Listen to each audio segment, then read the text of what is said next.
Եվ այսպես այս պահին կարևոր է իմանալ էջն է, որի շրջանակում բարձրաձայնում ենք քաղաքացիների կողմից ներկայացվող խնդիրը եւ փորձում այստեղ տաղավարում գտնել այդ խնդրի լուծումը։ Եվ հենց այդ նպատակով այսօր մեր տաղավարում հյուրընկալել ենք փաստաբան Տիգրան Սարգսյանին, ով նաեւ իրավունքի համահայկական կենտրոնի հիմնադիրն է։ Բարև ձեզ։ Բարև ձեզ։ Շնորհակալ եմ, պարոն Սարգսյան, մեր հրավերն ընդունելու եւ այստեղ մեզ հյուրընկալվելու համար։ Ես առաջարկում եմ նախ դիտել տեսանյութը, հասկանալ, թե քաղաքացին ինչ խնդիր է բարձրաձայնում, որից հետո վերադառնալ տաղավար քննարկման։ Խնդրեմ։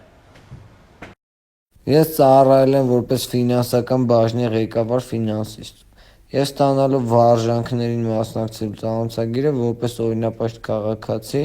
ներկայացել եմ ու մասնակցել եմ վարժանքներին։ Այդ ընթացքում ինձ վստահեցրել են, որ իմ զինվորական կոչումը պետք է բարձրացվի, սակայն հետագայում, երբ ստացել են զինվորական գրքույկը, պարզել են, որ կոչման բարձրացում տեղի չի ունեցել։ Իմ գրավոր հարցմանի պատասխան ինձ տեղեկացրել են, թե իբր ես հրաժարվել եմ կոչման բարձրացումից, մինչդեռ իմ կողմից նման բովանդակության ոչ մի հրաժարում երբևէ չի ներկայացվել, ոչ բանավոր, ոչ էլ գրավոր ձևով։ Նմանատիպ եւս մեկ ահազանգ ստացան քաղաքացուց, որը նշում էր, որ աշխատանքային գրաֆիկի պատճառով չի կարող պարզապես թողնել աշխատանքը, ընտանիքի միակ աշխատողն է, մի քանի անգամ իրեն զանգահարել են, որ ծանուցում ունի ստանալու, բայց ինքը չի վերցրել ծանուցումը։ Տեղեկացված է, որ որոշակի փոփոխություններ են նախատեսվել, որոնցով առանց ծանուցագիրը ստանալու ինքը գուցե համարվի պատշաճ ծանուցված։ Եվ այս պարագայում հարց է ուղղում, թե արդյոք եթե հրաժարվի վարժանքներին մասնակցելուց, ինչ իրավական հետևանքներ կարող է ունենալ եւ եթե կունենա, ապա այդ իրավական հետևանքները ինչ կարող են իրենցից ենթադրել, ինչից վախենա այս պարագայում։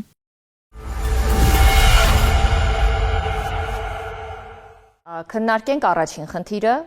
եւ հասկանանք, թե առաջին խնդրում քաղաքացու կողմից բարձրաձայնած հարցը ինչպես կարող է լուծում ստանալ։ Ես նշեմ նաեւ, որ երկրորդ անգամ, երբ քաղաքացին զանգահարեց, նշեց, որ զինվորական գրքույկում պետք է կապիտան նշեին, բայց նշել են Վաշտի հրամանատարի տեղակալ, ինչը իր կողմից ընդունելի չի։ Այսինքն կատարվել է որոշակի փոփոխություն, բայց ոչ այն փոփոխությունը, որը պետք է բերեր կոչման բարձրացման։ Խնդրեմ։ Շնորհակալ եմ։ Մեր քաղաքացիների գրեթե բոլոր խնդիրները առաջանում են իրավագիտակցության ցածր մակարդակից։ Տեսեք ինչ է ասում է ինձ հավաստիացրել են։ Ինչ է նշանակում հավաստիացրել են։ Արդյոք գրավոր պարտավորություն է ստանձնել զինկոմիսարիատը։ Արդյոք քաղաքացին ճշտել է արկային իրավական հիմքեր իր պաշտոնը բարձրացնելու համար, թե չէ։ Շատ բան կարելի է խոստանալ, բայց երբ ձեզ խոստանում են, դուք նախ հարցրեք դրա իրագործման իրավական հիմքերը։ Խնդրեք թող խոստացող պաշտոնատար անձը ցույց տա, որ օրենքի կամ կառավարության որոշման որ կետին համաձայն պետք է իր պաշտոնի բարձրացումը լինի, որովհետև ուղղակի խոստանալ, ուղղակի հավաստիացնել, հետո հրաժարվել, դա կարող է լինել ցանկացած իրավիճակում, եթե դուք նախապես եւ օրենսդրությունը չեք ուսումնասիրել եւ գրավոր չեք խնդրել, որպիսի իրենց հավաստիացումը ձևակերպեն։ Նաև տեսեք քաղաքացուն ասել են դու հրաժարվել ես։ Հրաժարվել կարելի է սեփական դիմումով։ Եթե քաղաքացին դիմում չի ներկայացրել հրաժարվելու մասին, հետեւաբար ինքը չի հրաժարվել։ Երբ պետական մարմինը ասում է դու համաձայնվել ես, ուրեմն պետք է ցույց տա փաստաթուղթ, որտեղ քաղաքացին ստորագրել է համաձայնության մասին, նույնն էլ վերաբերվում է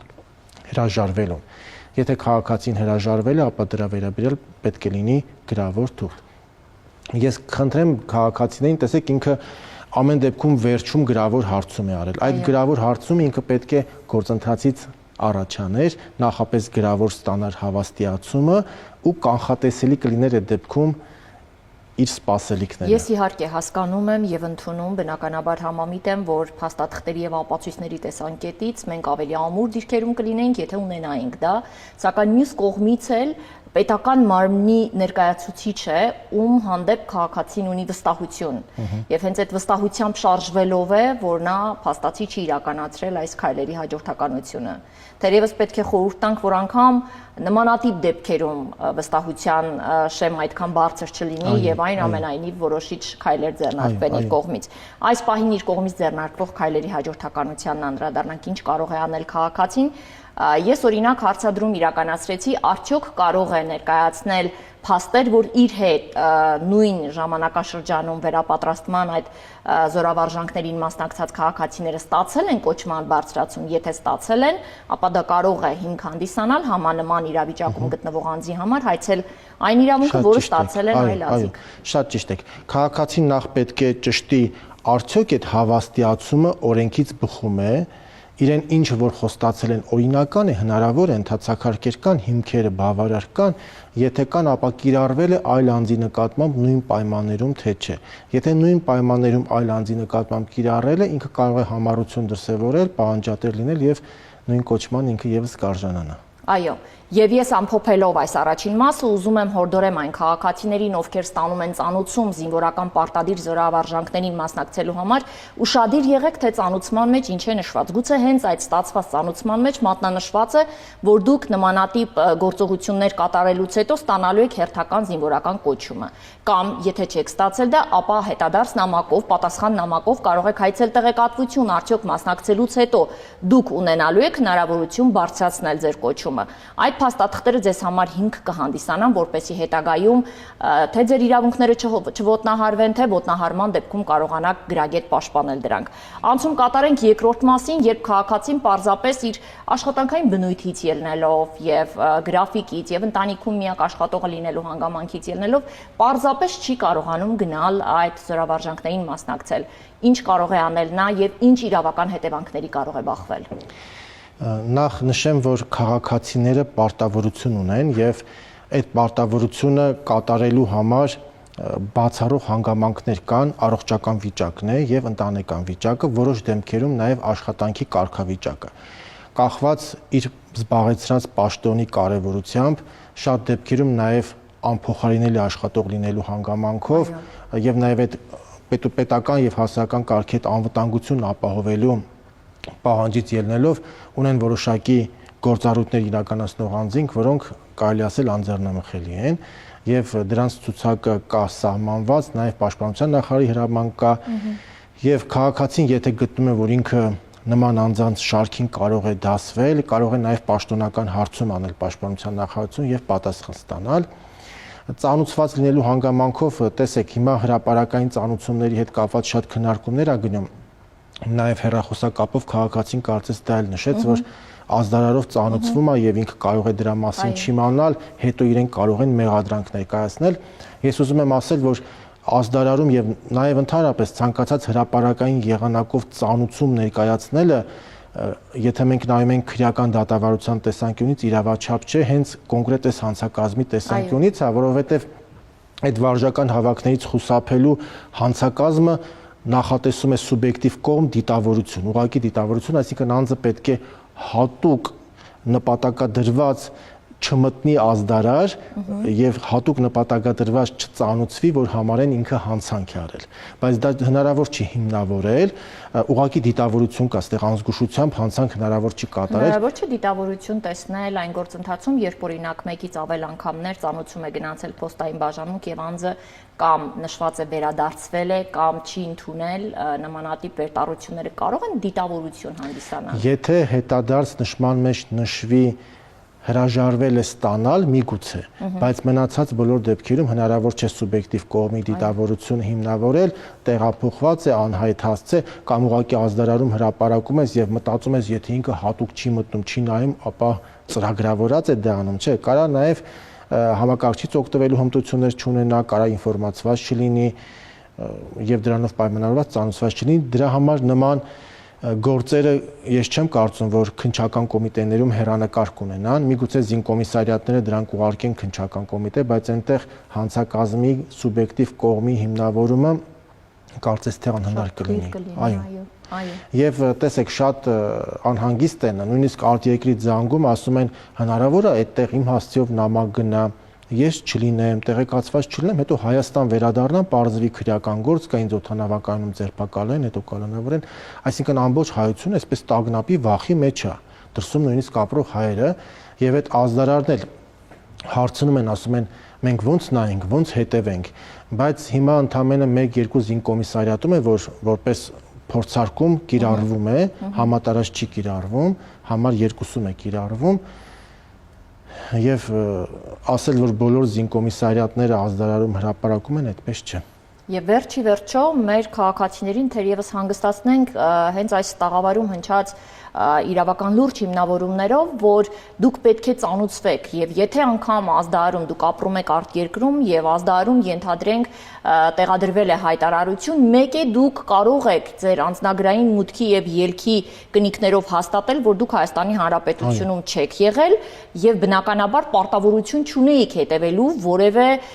հրապարակային ծանուցումների կայքերին եւ իմանալու թե ձեր վերաբերյալ օրինակ արկա է տեղեկատվություն ծանուցման թե ոչ։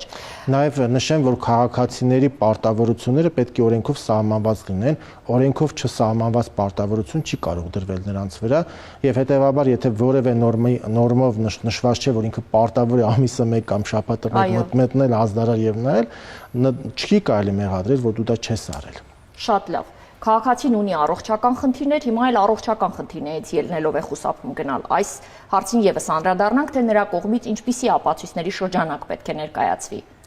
Պրակտիկայում ունեցել եմ դեպք, որ քաղաքացին անաշխատունակության վիճակում է եղել, նույնիսկ պոլիկլինիկայում process-ը սկսված է եղել, այսինքն բացվել է անաշխատունակության թերթիկը եւ այդ ժամանակահատվածում ինքը պետք է վարժական հավաքի մեկներ, երբ ինքը դրա մասին ահազանգել է զինկոմիսարատին, զինկոմիսարատին ասել են մեզ չի հետաքրում, մենք որևէ փաստաթուղթ չենք ուսումնասիրում, մենք գործ ուղարկում ենք քննչական կոմիտե, այդպիսի կարգ կա, չգրված կարծես թե եւ համատարած քաղաքացիների գործեր ուղարկում են քննչական կոմիտե, անկախ նրանից թե ինչի իրենք չեն ներկայանում։ Եվ քննչական կոմիտեն դրանք ուղարկում է դատարաններ եւ իմ պրակտիկայում ում որ ես պաշտպանել եմ, բոլորը արդարացվել են։ Նաև այս հանգամանքը շատ ծայրահեղ է դրված, զինկոմիսարիատի աշխատակիցը նույնիսկ դատարանում ցուցմունք է տալիս եւ հայտնում է, որ այո, զինկոմիսարիատում այդպիսի կարգ կա։ Եթե անձը ծանուցագիր է ստացել եւ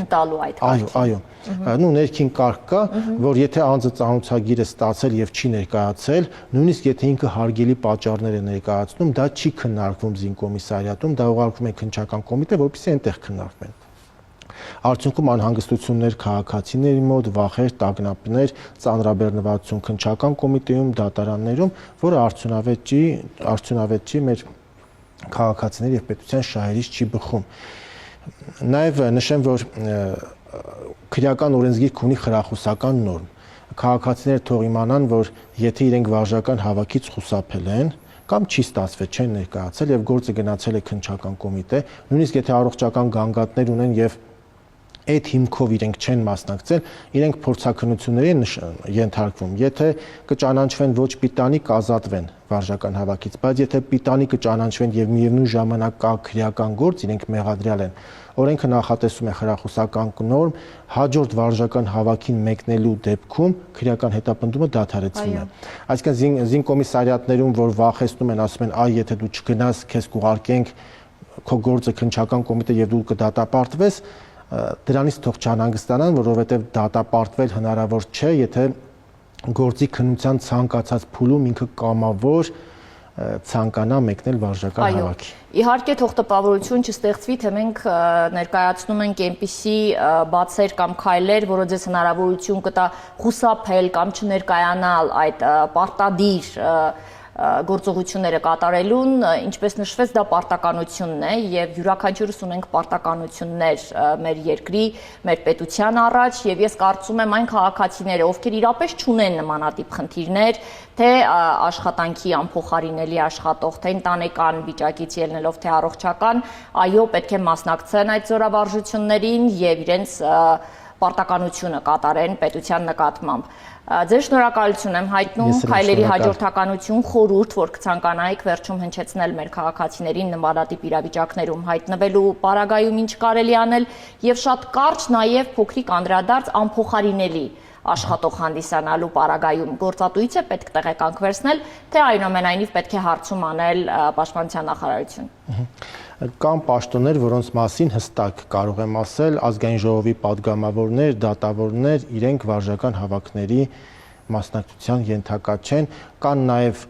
հատուկ կարևորության աշխատանք կատարող անձինք, որոնք օրինակ ատոմակայանում աշխատող մասնագետ, որի բացակայությունը կարող է նման դեպքերում պաշտպանության նախարարությունից պետք է ճշտել, որտեղ տեղեկատվությունը ամբողջությամբ բաց չէ, այնտեղ գաղտնի մաս կա, եւ եթե գտնում են, որ իրենք նման կարևոր աշխատանքի մեջ են եւ իրենց բացակայությունը կարող է խնդիր առաջացնել անվտանգության տեսանկյունից, ընդհանուր հասարակական, կարող են պաշտպանության նախարարություն գրավոր դիմել եւ ճշտում անել։ Շատ լավ։ Հորդոր ունենք մեր քաղաքացիներին։ Մեր քաղաքացիներին հորդորում ենք լինել օրինապահ եւ միևնույն ժամանակ գիտակցել եւ իրավունքները եւ պարտավորությունները, այնպես չի որ միայն իրավունքների վրա պետք է շեշտադրում անել, նաեւ կան պարտավորություններ, այդ պարտավորությունների պատշաճ կատարումից է նաեւ կախված մեր պետության ամրությունը։ Այո։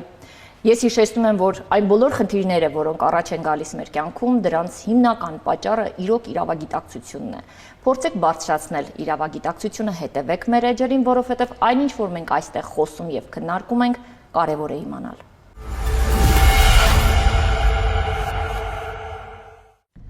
Մեզ հետ կապ հաստատելու համար կարող եք գրել մեր էլեկտրոնային հասցեին կամ զանգել նշված հեռախոսահամարներին։ Զանգ տվեք, հիշելով, որ մենք միշտ պատրաստ ենք շարժվել հանցանքի հետքով։